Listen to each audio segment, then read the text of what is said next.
Okay, let's talk about supplements. These are some of my favorites. Definitely, we need a lot more, but I highly recommend you definitely invest in taking these on a daily basis.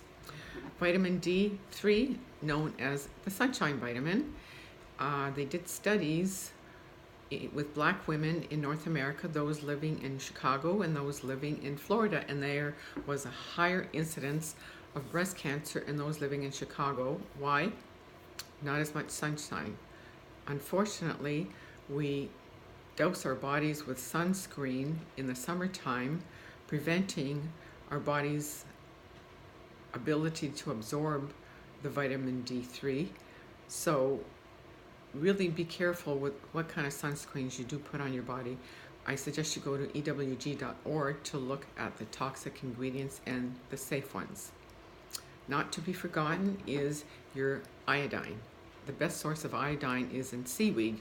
Put it on in your smoothies, put it on your salads, put it in your soups. You've got wakame, nori, dulse, but iodine is really important as a detoxifier for fluoride, for your immune system, but primarily for thyroid health. And there seems to be an epidemic of thyroid disorders in North America today, especially women.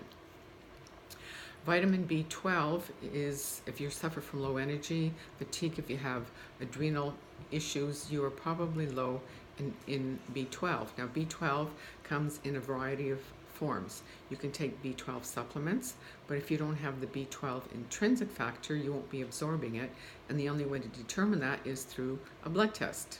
Next on the list is B12 injections, which you can get at your doctor's office, or you can buy the kit at a pharmacy and inject yourself at home. The drawback is that the carrier medium for the B12 injections contains aluminum, heavy metals, certainly not on my list.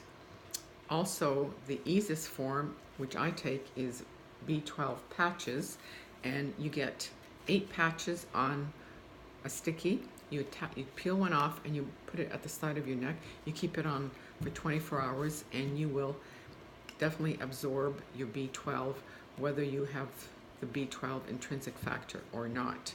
But before you take any of these supplements, it is highly recommended that you test for the vitamin B12, for the D3, for the iodine, to see your starting base, because you may need to increase the dosage other than what is recommended. So these are my top favorite, but as always, there's more to health than this, so please make healthy choices.